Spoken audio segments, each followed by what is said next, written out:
Isang araw ng Disyembre, naglalakbay ang Vapor Tabo sa Ilog Pasig patungong Laguna.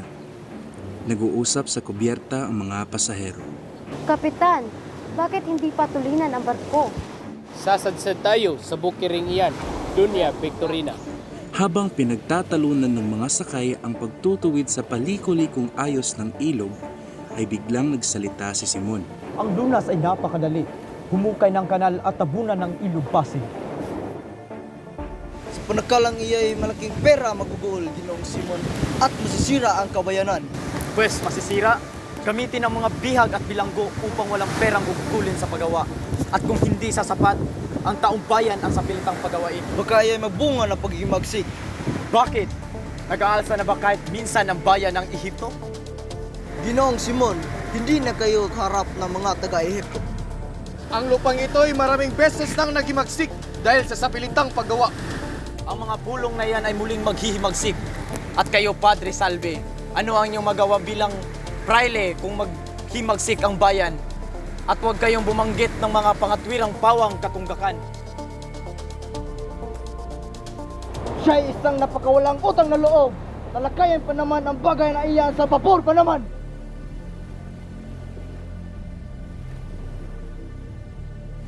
Nakaharap na ako ng isang tunay na panangkalang matipid at pakipagkinabang upang linisin ang wawa sa Laguna. At maaari ko bang malaman kung ano yan? Pilitin ang bayan na mag-alaga ng pato at mga hayop sa pamagitan ng pagkain ng mga maliliit na suso ang magpapalalim ng wawa. Maaari ko bang isulat ang tungkol sa bagay na iyan?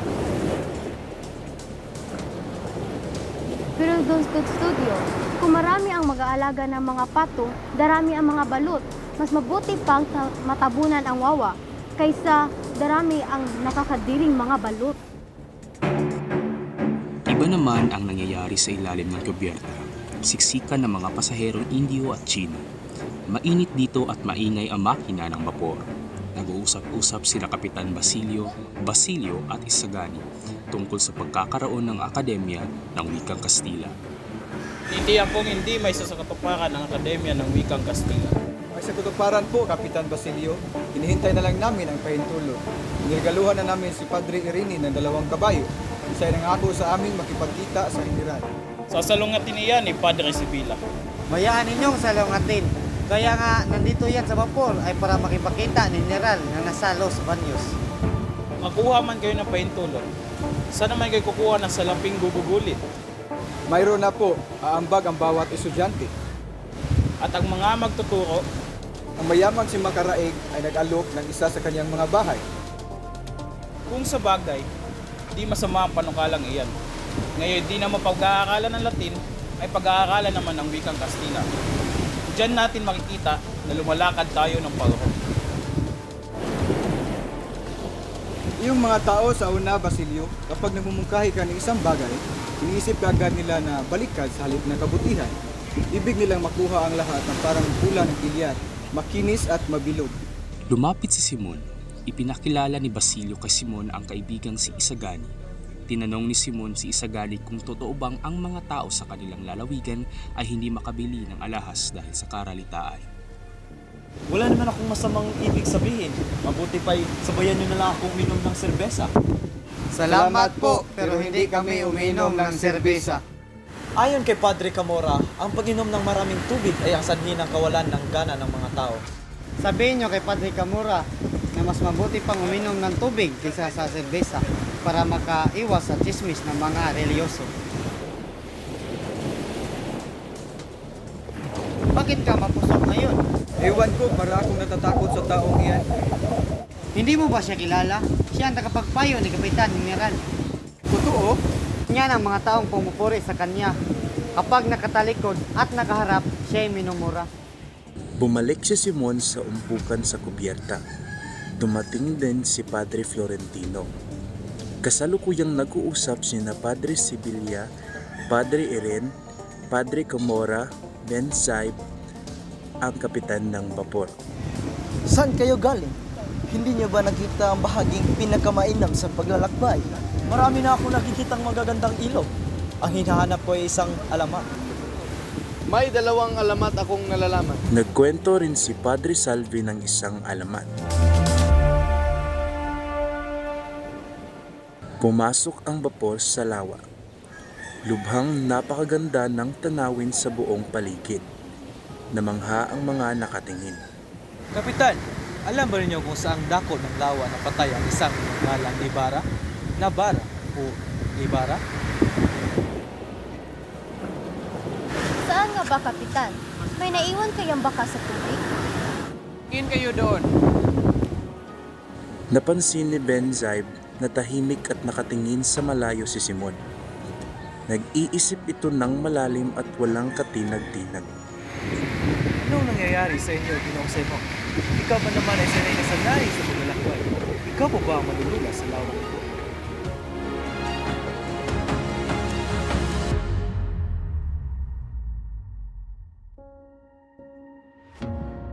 Si Kabisang Talis, ang nag-iisang anak ni Tandang Selo, ang matandang mangangahoy na kumupkop kay Basilio sa gubat noong bata pa ito. Sa paniwalang walang nagbamay-ari sa isang lupain ay sinaka ito ni Kabisang Talis. Ngunit nang mag-ani ang kanyang pananim, siya ay siningil ng mga praile ng 20 hanggang 30 pisong buwis. Nais tumutol ni Kabisang Talis, ngunit pinigilan siya ng ama.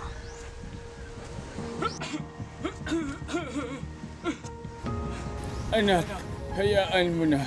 Ipagpaliban mo muna ang 30 pisong iyon ay natalo sa sugal o kaya na may nahulog sa tubig at sinakmal ng buaya. Kahit manalo ka sa kaso, anak, tiyak na maghihirap ka. Ni isang saplot ay walang matitira sa iyo. Lahat tayo, Ama, ay babalik sa likabok at pinanganak ng walang saplot. Natupad ang pangarap ni Kabisang Talis na makapagpatayo ng bahay na yari sa tabla. Pinagkaisahan siyang gawing kabeza de barangay ng kanyang mga kanayon. Lubhang magastos ang tungkulin ito dahil kinailangan niyang bumili ng magagarang gamit at naubos ang kanyang oras sa pagpunta sa kabisera.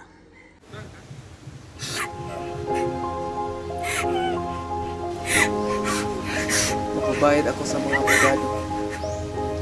At kung mananalo ako ay mapababalik ko pa si Tanya. Ngunit kung matatalo ako, marahil hindi ko na kailangan ng anak.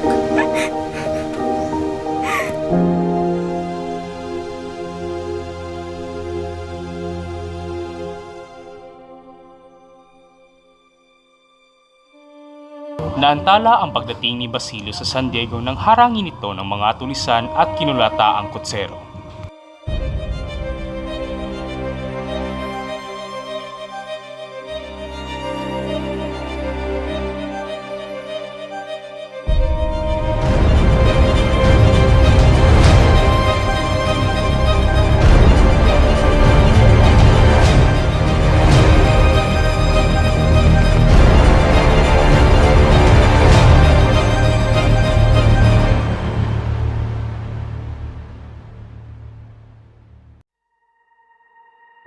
Ginising si Basilio ng repeke ng kampana para sa Misa de Gallo. Palihim siyang nanaog ng bahay at tumungo sa gubat na kinahihimlayan ng kanyang ina. Nasa paanan nito ng malaking puno at balete. Habang nasa puntod, naalala ni Basilio ang kanyang mga napagdaan ng hirap sa mga nagdaang panahon. Paalis na ng gubat si Basilio nang makarinig siya ng kaluskos ng mga dahon at hibag ng mga paang papalapit. Natanaw niya ang isang anino ng lalaki sa kabilang bahagi ng balete. Kumuha ito ng asarol at nagsimulang maghukay. Kinabahan si Basilio.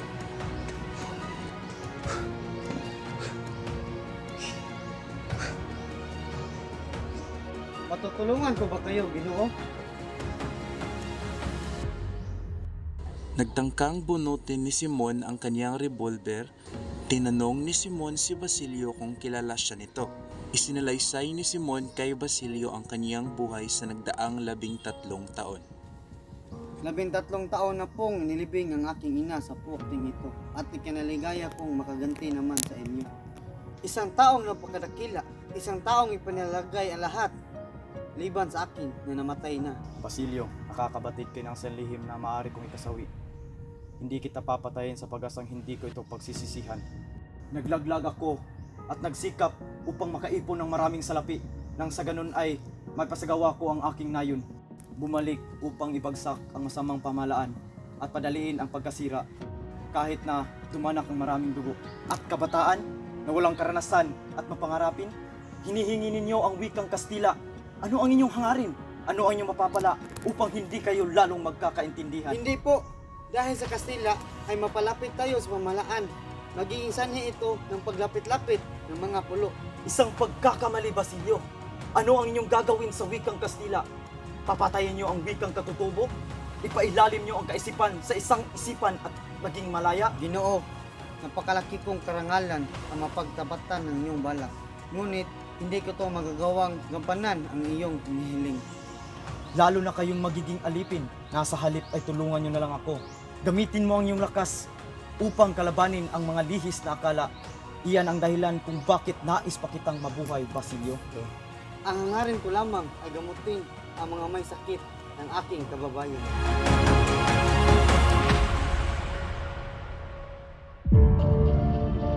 Masama ang loob ni Placido Penientente habang naglalakad sa eskolta patungong Universidad ng Santo Tomas. 2 beses na siyang sumulat sa kanyang ina upang huminto sa pag-aaral upang magtrabaho, ngunit hindi siya pinayagan. Ang paghahangad ni Placido na tumigil ng pag-aaral ay palaisipan sa kanyang mga kababayang taga-Tanyuan. Siya ang pinakamatalino sa kilalang paaralan ni Padre Valiero roon, kung kaya't tinuturi siyang pilibostero. Hindi naman siya sugarol, walang kasintahan, pinawawalang halaga ang mga aral ng tandang Basyo Makunat at mayaman. Nagaliw ka ba ng mabuti, Patete? Ganoon, ikaw. Masaya. Naanihan ako ni Padre Camora ng bakasyon sa kanilang bayan. Sumama ako sapagkat maraming magagandang babae. Napakasaya. Walang bahay na hindi namin pinanhik. Nakakilala pa kami ng isang mangmang. Kapitan yata ni Basilio. Aanhin kaya niya ang isang babae na walang alam sa wikang Kastila. Isang gabi, pinabalos ni Padre Camora ang dalawang naghaharana. Napakasungit pa rin niya.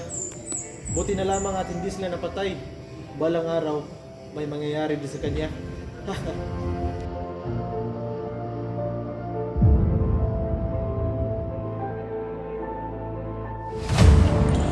Nasa titik O na ang propesor sa pagtawag sa pangalan ng mga estudyante nang sumangaw si Placido sa pinto ng kanyang klase. Aalis na sana siya dahil natawag na ang kanyang pangalan, ngunit naisip niyang malapit na ang kanilang pagsusulit at hindi man lang siya natatanong o napapansin ng propesor. Napansin ito ng propesor at tinignan si Placido na parang sinasabing, Walang galang. Magbabayad ka rin sa akin. Ipinaulit binasa ng propesor sa pisika na si Padre Milon ang mga sinaunong aralin ng walang labis at walang kulang. Isang binatang mataba na mukhang laging inaantok ang naghikap at nag-ina. Nakita siya ng propesor. Hoy! Estudyante mataba! Alam mo ba ang iyong leksyon?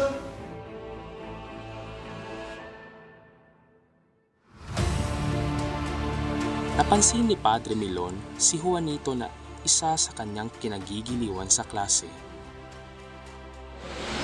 Sige, Juanito. Sagutin mo ang tanong ko. Hindi alam ni Juanito ang sagot. Hinudyatan niya si Placido ngunit ito'y may hindi alam ang sagot. Habang nakatingin sa isang estudyante ang propesor, niyapakan ni Placido sa may sabi. Tulungan mo ko! Aray! Napakasama mo! Ikaw, hindi kita tinatanong. Ngayon iligtas mo ang iyong sarili. Naupong masaya si Juanito at si Placido naman ang tinanong ni Padre Milon. Nang hindi siya makasagot, tinanong ng propesor ang kanyang pangalan. Placido po? Aha, Placido Penientente. Ang tawag sa iyo Placido po, bibigyan kita ng parusa. Ano ba't kulang na lang ng isa at mabubura ka na sa talaan? Hindi po ako lumagpas sa higit 4 kung sakaling ikalima pa lamang ngayon. At umalis si Placido ng walang paalam. Nagulat ang klase. Ang gayong pagsagot ay hindi pa nasasaksihan kailanman. Ang nabiglang propesor ay napakagat-labi at tatango-tangong nagbabala habang pinagmamasdan ang papalayong estudyante.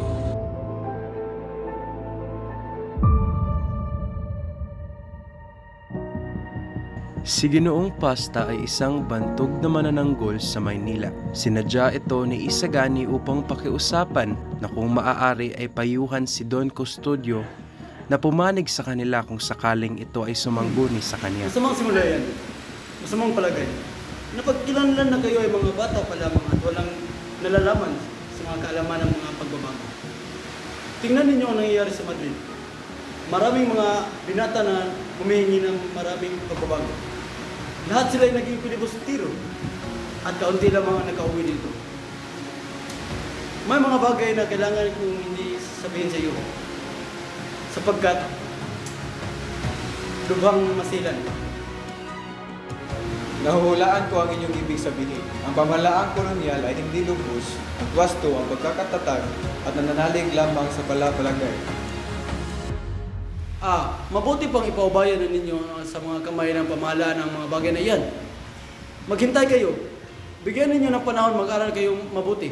Ang laging inabilin sa akin ng aking amain ay lahanin ko ang iba gaya ng pag-alala ko sa aking sarili. Ninyo ang paggagamot at huwag kayong makialam sa bayan. Maaalala rin ninyo ako at sasabihin may katuwiran kapag kayo nagkaroon ng uban, mga ubang katulad nito.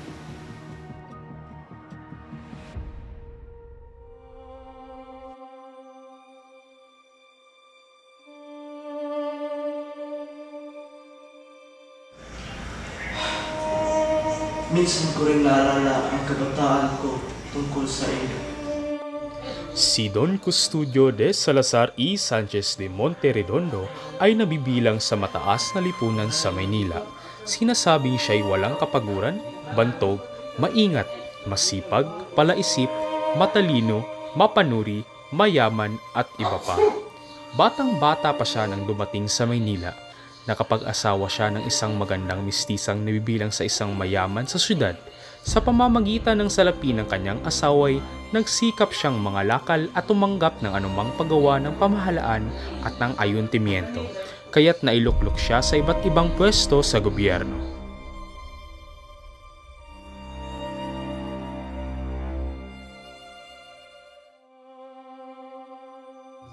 Pinadadalhan tayo ng Diyos ng gayong mga parusa dahil tayo ay makasalanan o may kamag-anak tayo na makasalanan na dapat sana'y tinuruan natin ng kabanalan, subalit hindi natin ginawa. Sinikap ni Padre Florentino na humanap ng pangontra sa lason, ngunit pinigilan siya ni Simon. Nang ibulong ni Simon ang tunay niyang pangalan, napaurong ang pari ng buong pagsindak, ngunit madaling nakapagpigil at humandang makinig.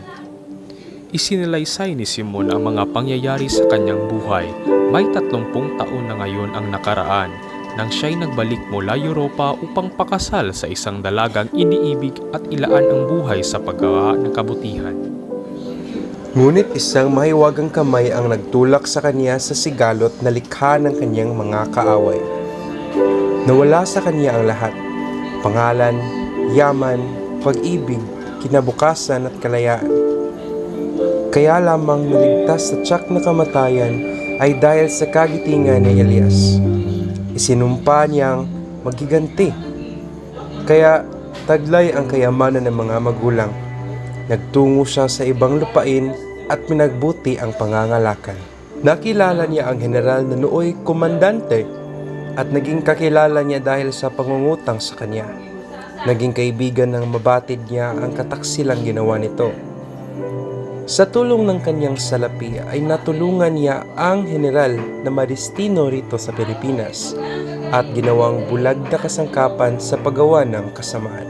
Naramdaman ni Padre Florentino na pinigilan ni Simon ang kanyang kamay at pinisil. Hinintay niya itong magsalita, ngunit nakaramdam lamang siya ng lalong mahigpit na pagkakapisil. Nakarinig ng buntong hininga at pagkatapos ay naghari ang ganap ng katahimikan.